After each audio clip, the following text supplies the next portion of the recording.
지금 국내적으로 큰 혼란이 있습니다. 미국은 미국대로 트럼프가 대통령으로 당선되었대서 불만이 있는 사람들이 이런저런 시위를 많이 하고 있고, 우리나라는 우리나라대로 많은 사람들이 또 분노하고, 그러면서도 이 나라가 앞으로 어떻게 될 것인가 걱정하기도 합니다.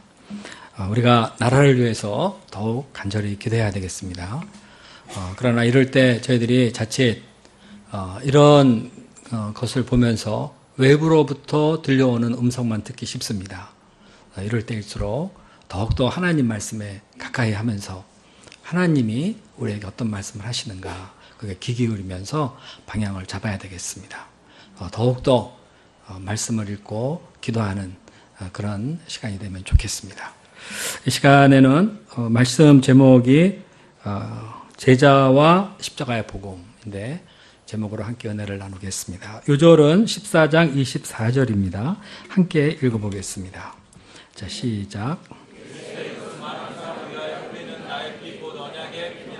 은혜로우신 하나님 아버지, 참으로 혼란스러운 세상 가운데에서 아버지 하나님께서 저희들을 당신의 말씀 앞으로 불러 모아주시고 주의 음성에 귀 기울이게 하셔서 감사합니다.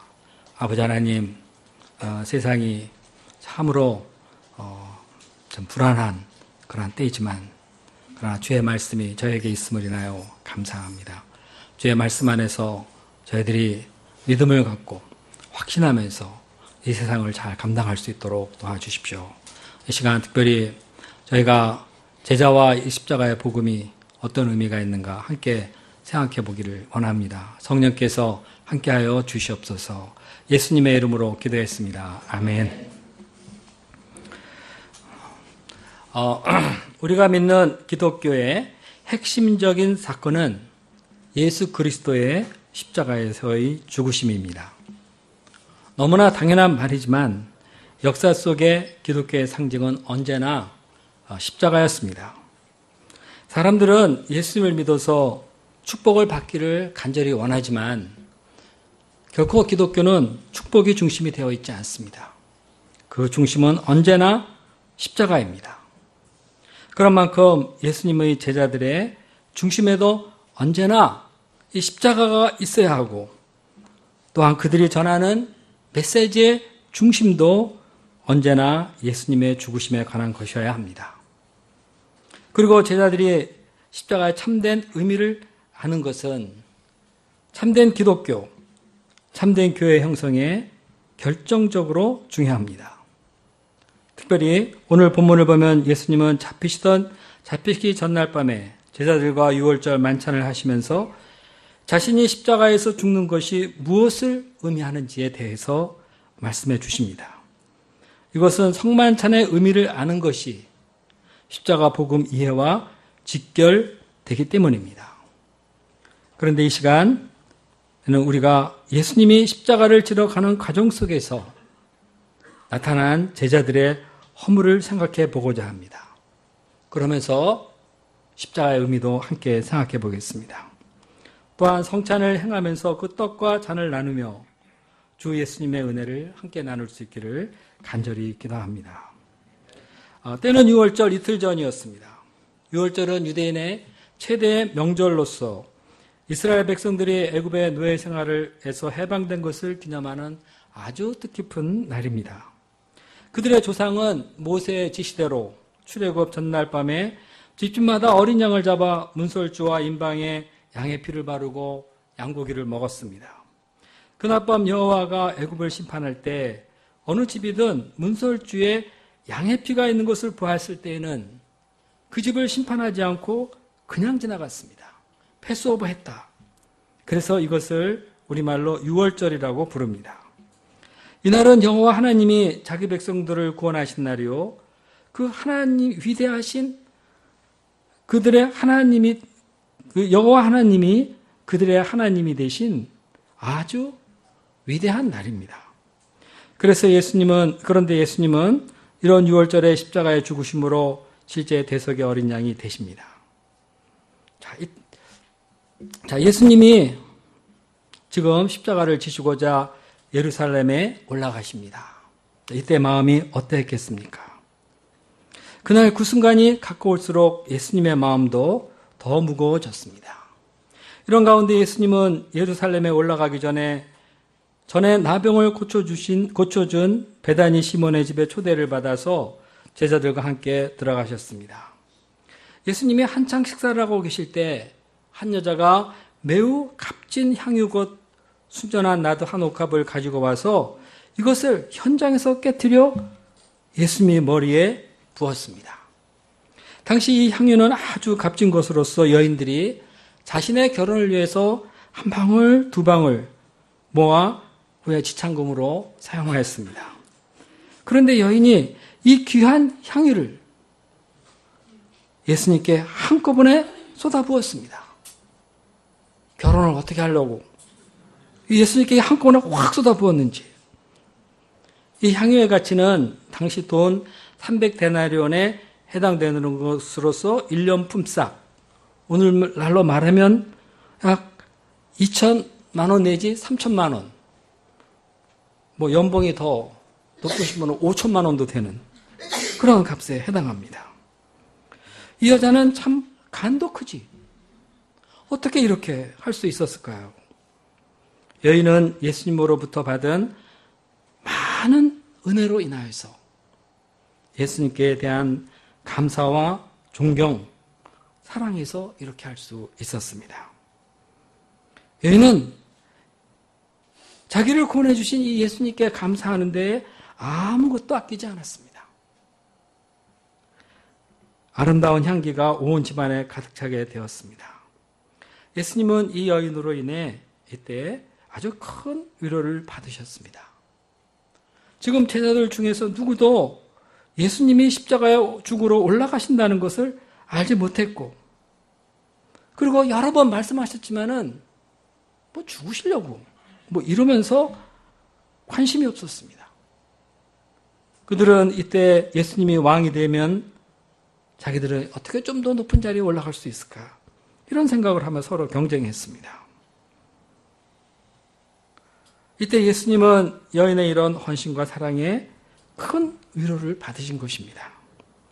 그래서 예수님은 이 여인이 힘을 다해서 내게 향유를 부었다 하면서 내 장례를 미리 준비한 것으로 받으셨습니다.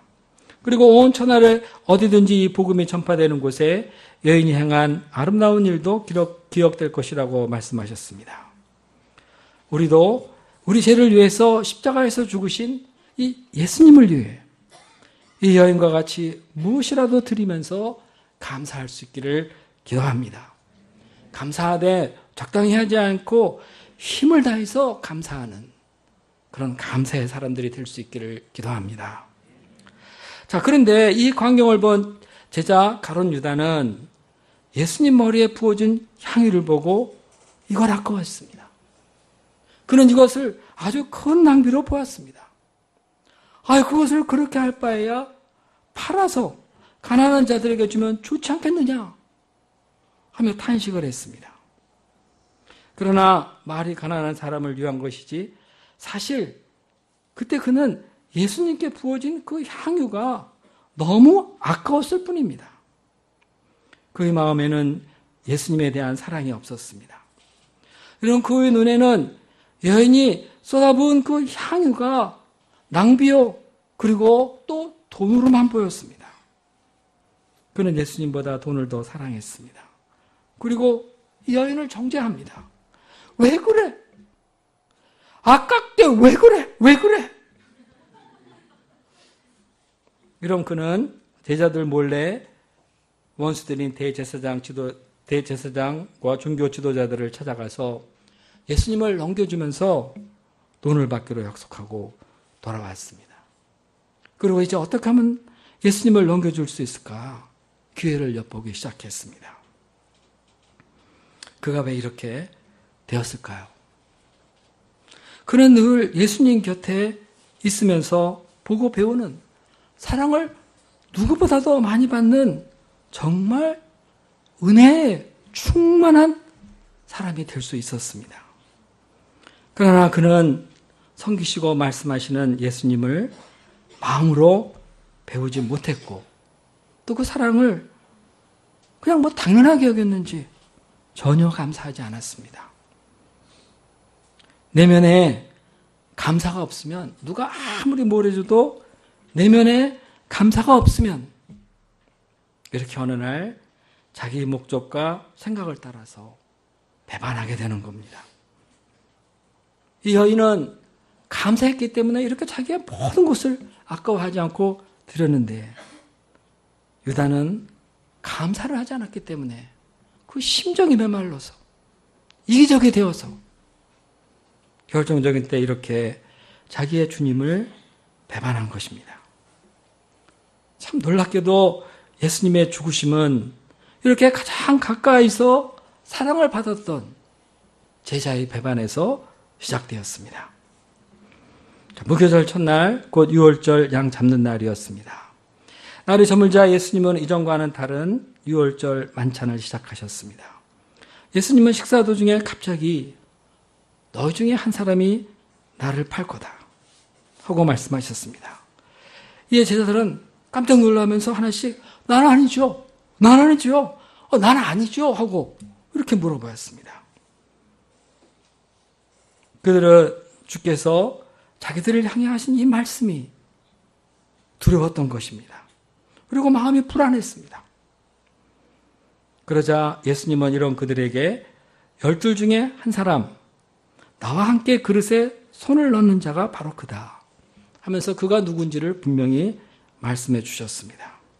그리고 인자는 자기에 대하여 기록된 대로 가거니와 인자를 파는 그 사람에게는 화가 있을 것이고 그 사람은 차라리 나지 아니하였다면 자기에게 좋을 뻔하였다. 이런 말씀을 하십니다.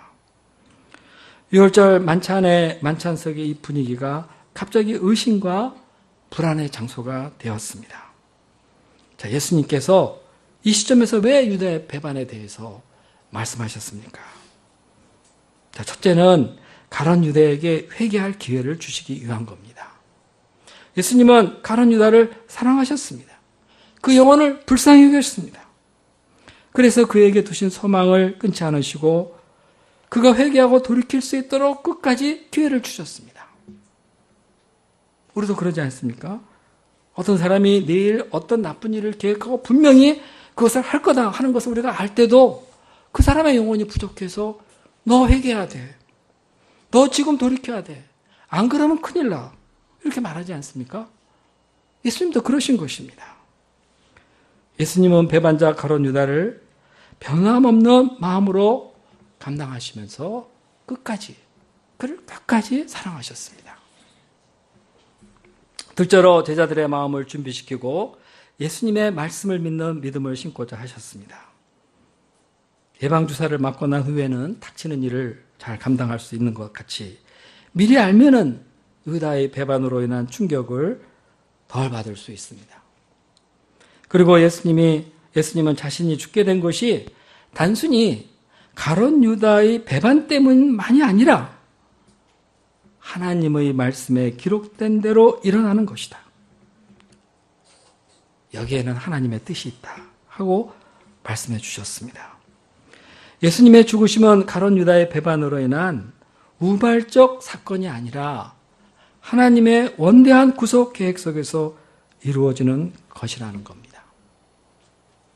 이렇게 말씀에 기록된 대로 하는 말을 자꾸 하시면서 일어날 일을 말씀하시는데 이것은 장차 제자들이 어떤 일을 당하더라도 주의 말씀 안에서 이해하고 해석하고 받아들일 수 있도록 도와주시는 겁니다. 예수님은 이렇게 자기의 배반을 당하고 십자가에 죽으시기 전까지는 끝까지 제자들을 이렇게 교육해 주셨습니다.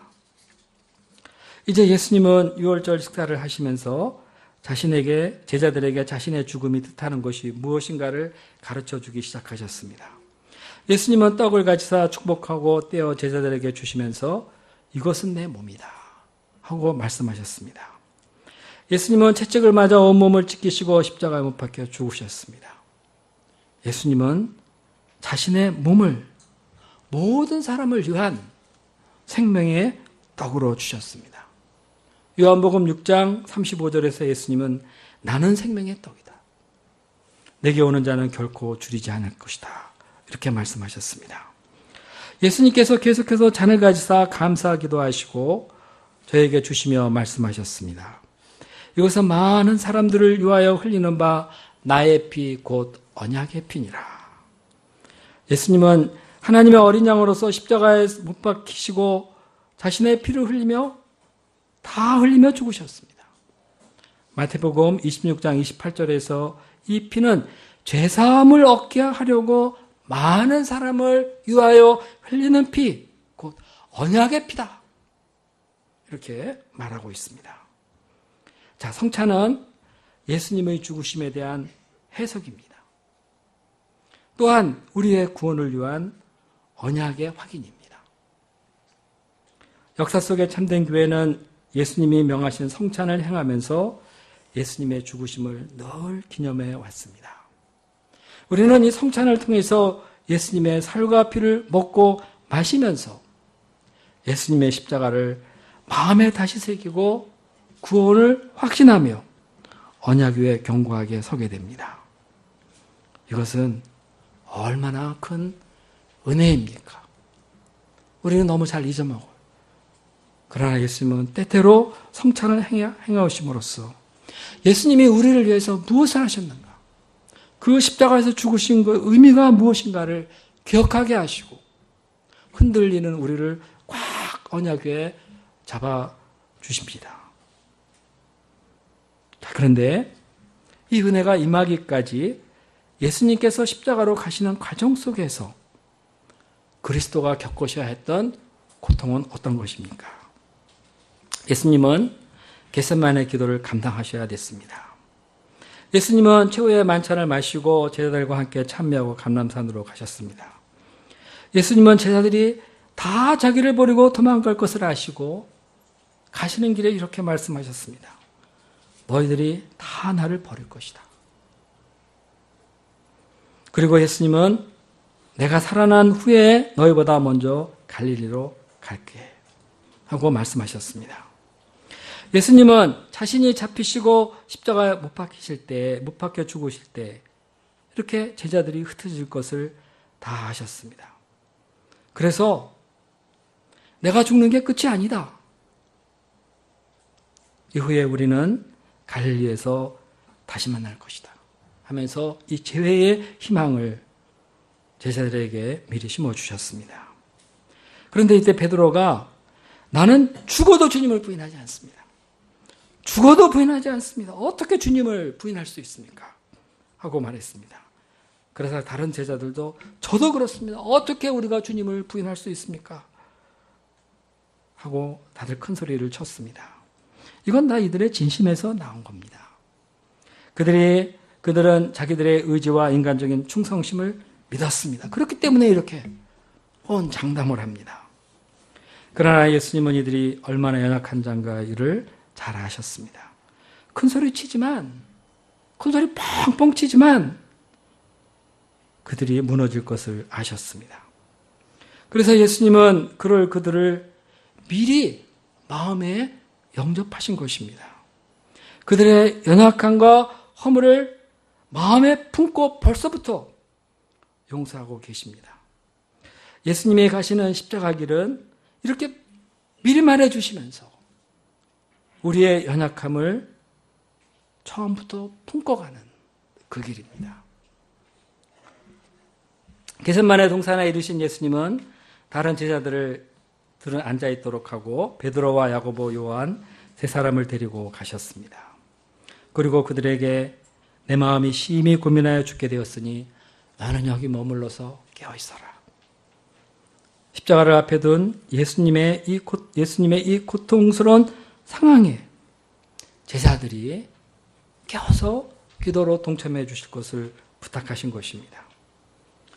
얼마나 절박한 상황이었으면 예수님도 이렇게 어린 제자들의 기도 지원을 받으시기를 원하셨겠습니까? 예수님이 기도하시다 더 절박한 마음이 들어서 이번에는 조금 더 앞으로 나가서 간절하게 기도하셨습니다. 아버지여, 아버지께는 모든 것이 가능하오니 이 잔을 내게서 옮기시옵소서. 그러나 나의 원대로 하지 마시고 아버지의 원대로 하옵소서. 예수님은 이 동일한 기도를 3번이나 반복해 하셨다고 기록하고 있습니다. 평소 제자들에게 십자가에 대해서 반복해서 말씀하시고 이것을 영접하도록 책망하시고 가르치셨지만 이제 십자가가 앞에 다가왔을 때 예수님도 온몸과 마음이 떨렸습니다. 그야말로 고민하여 죽게 되었습니다. 이때 예수님은 어쩌든지 하나님의 뜻을 영접하고자 얼마나 힘을 다해서 기도했는지 다른 복음서를 보면 이때 흘린 땀방울이 핏방울이 되었다. 이렇게 기록합니다. 그리고 예수님은 마침내 기도하심으로 힘을 얻고 하나님의 뜻을 온전히 영접했습니다. 자, 예수님은 그런데 왜 이 수제자 3명을 이 겟세마네 동산에 데리고 가 이렇게 연약한 모습을 보이시고 기도하는 모습도 보이셨습니까? 그들이 예수님의 기도에 동참해주고 여기에 힘을 얻기 원하셨기 때문이고 한 가지 더 그들이 이 십자가를 앞에 둔 예수님의 고뇌를 알고 이제 곧 예수님이 지셔야 할 십자가를 영접하게 하기 위한 것이었습니다. 이렇게 십자가를 앞에 두고 기도하시는 예수님을 배우게 하기 위하였습니다. 이건 얼마나 중요한 가르침입니까? 제자들이 앞으로 사명을 감당한다, 양을 돕는다, 교회를 섬긴다 할 때 이런 무거운 일들, 무서운 일이 앞에 있을 때 이걸 어떻게 감당할 것인가? 예수님은 십자가 앞에서의 당신의 이러한 간절한 투쟁을 통해서 이렇게 해야 함을, 이렇게 십자가를 져야 함을 가르치기 원하셨습니다. 자, 그런데 제자들의 반응이 어땠습니까? 그들은 눈을 부릅뜨고자 했지만 부릅떴습니다. 막 졸려서 막 눈을 이렇게 막 하면서 부릅뜨고자 했지만 육신의 피곤함을 이기지 못하고 잠을 잤습니다. 몸이 피곤해서 그런 쏟아지는 잠들을 어떻게 이길 수가 없었습니다. 그런데 예수님이 이들에게 말씀하십니다. 시몬아, 자느냐? 네가 1시간도 나와 깨울 수 있을 수 없더냐? 시험에 들지 않게 깨어있어 기도하라. 마음은 원이로되 육신이 약하다. 이것은 육신이 약하니 어쩔 수 없다는 뜻이 아니라 육신이 약하기 때문에 더 깨어서 기도해야 된다는 것입니다. 우리가 시험에 들지 않기 위해서 깨어 있어야 하고 기도해야 합니다. 우리 육신의 본성은 십자가를 거부합니다. 아무도 자연스럽게 주님 주시는 십자가를 술술 영접할 사람은 없습니다. 술술 영접한다. 그건 더 십자가가 아닙니다. 십자가는 하나님 역사에 꼭 필요한 것이지만 우리의 제약되고 연약한 본성에 맞지 않습니다. 또 십자가를 앞에 두고 우리는 괴롭습니다. 우리는 때로는 자기 앞에 놓인 사명을 두고 내가 어떻게 이걸 할 수 있을까 하는 절망에 빠집니다. 내 체질을 봐도 그렇고 능력을 봐도 그렇고 과거의 경력을 봐도 그렇고 안 될 것 같습니다. 그러나 예수님은 겟세마네 동산에서 이것에 대한 아주 분명한 본을 제자들에게 보여주셨습니다. 예수님처럼 기도해야 된다는 겁니다. 그럴 때 능력을 얻고 하나님의 뜻을 이룰 수 있다는 것입니다. 하나님은 기도하는 자에게 사명을 감당할 수 있는 능력을 부여해 주십니다.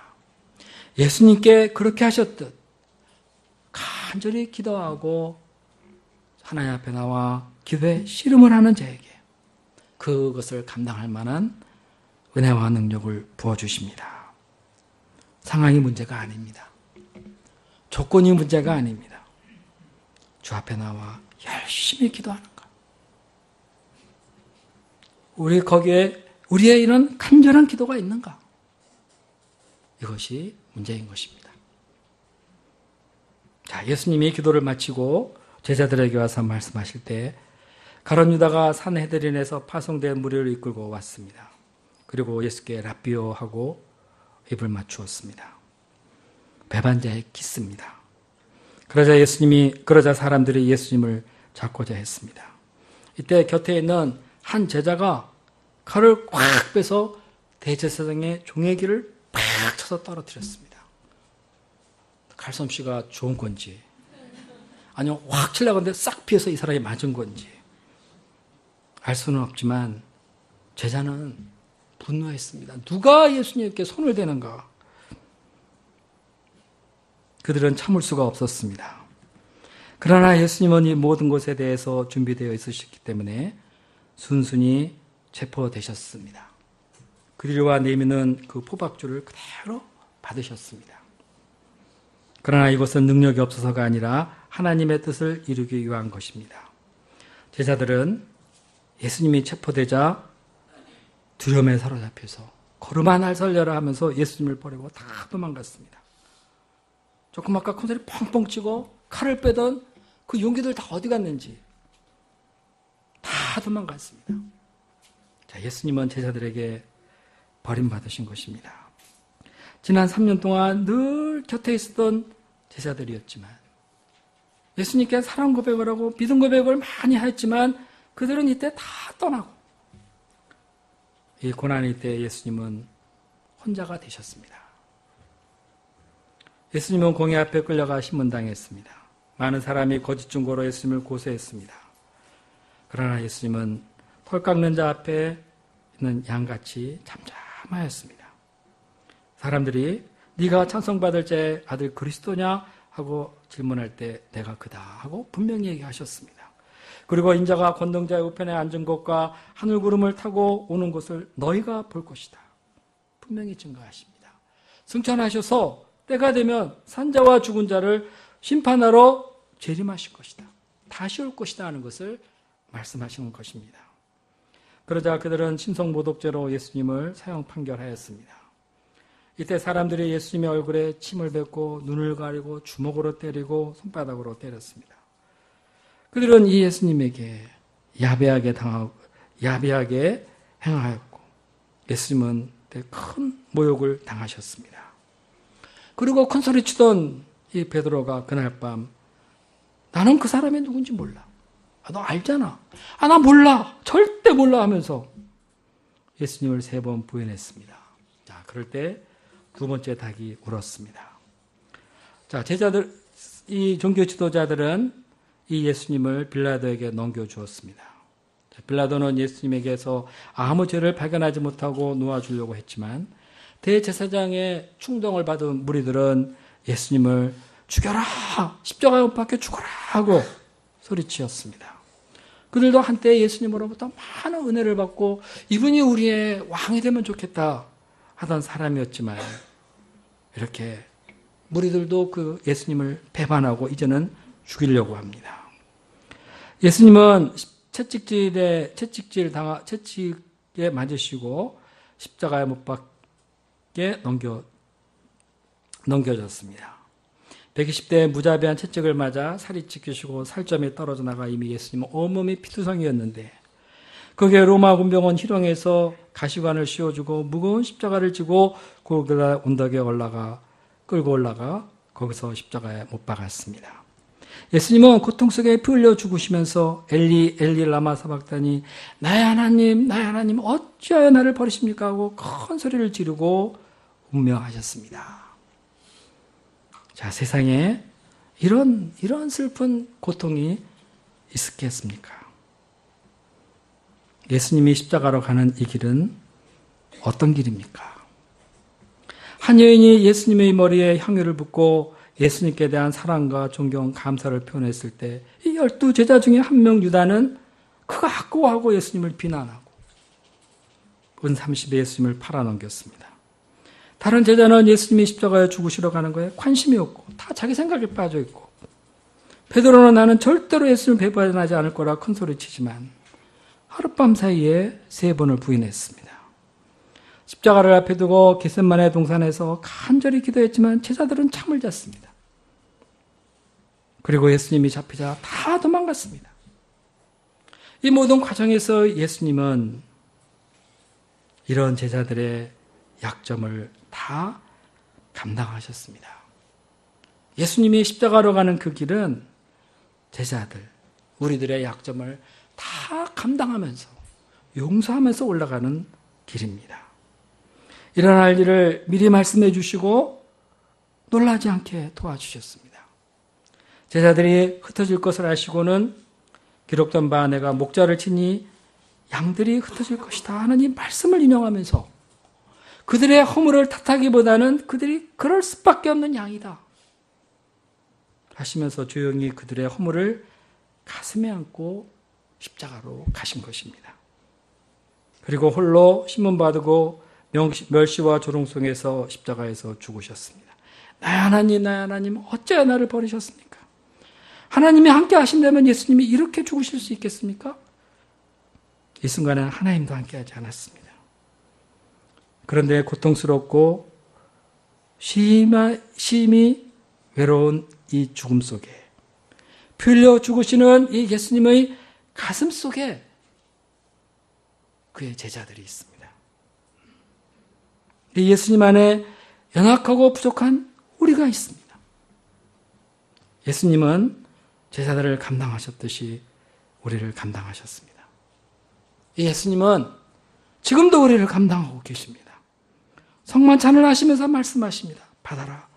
이거는 내 몸이니라. 이것은 많은 사람을 위하여 흘리는 비 나의 피 곧 언약의 피다.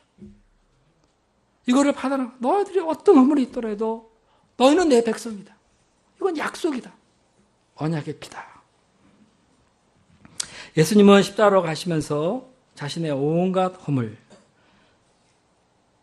제자들의 온갖 허물, 그 죄악과 배반을 다 담당하셨다면 이 성찬에서 우리가 나누는 떡과 포도주 안에는 예수님의 용서의 무한한 용서의 사랑이 담겨 있습니다. 제자란 무엇입니까? 죽으시는 예수님의 가슴에 있는 사람들입니다. 제자가 무엇입니까? 이렇게 죽으신 예수님이 가슴에 있는 사람들입니다. 예수님의 몸과 피를 이렇게 받아 먹고 마시면서 영원히 기념하는 사람, 감사하는 사람, 이런 사람이 제자입니다. 기독교의 중심이 예수님의 십자가이듯이 예수님을 믿는 제자들이 가슴의 중심에 예수님의 십자가가 있다고 하였습니다. 서두에서 말했지만 이런 그들이 전할 말은 딴 게 아니라 예수님의 십자가의 복음입니다. 이런 나를 주께서 용서하시고 구원하셨다. 그들은 성찬의 집례자들이 되었습니다. 그들은 성찬에 참여하면서 예수님의 죽으심을 기념하는 자들이 되었습니다. 예수님의 제자는 말씀을 잘 전파하는 사람으로 규정돼서는 안 됩니다. 제자는 업적으로 평가돼서도 안 됩니다. 하면 얼마나 하겠어요? 무엇보다도 먼저 그 가슴 속에 이 예수님이 십자가, 이 예수님의 십자가가 증거되어져 있어야 하는 사람입니다. 거기서 모든 것이 나옵니다. 하나님께서 우리 마음에 예수님의 십자가 죽으심으로 인한 뜨거운 감사가 있게 하시고 늘 기억하게 하시고 일평생 복음 증거하는 삶을 살게 도와주시기를 간절히 기도합니다. 기도하겠습니다.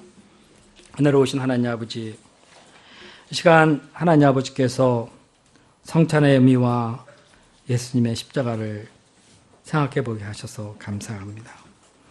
주께서 십자가로 가는 그 길이 얼마나 외롭고 슬프고 고통스러웠는가. 저희들이 알게 도와주시옵소서. 하나님 아버지께서 저희가 예수님이 우리를 끝까지 가슴에 품고 십자가에까지 올라가 죽으셨다는 것 잊지 않게 하시고 우리도 이 예수님을 일생 가슴 중심에 기억하면서 주님을 사랑하고 감사하고 주님을 위해 살 수 있도록 도와주시기를 간절히 기도합니다. 예수님의 이름으로 기도했습니다. 아멘.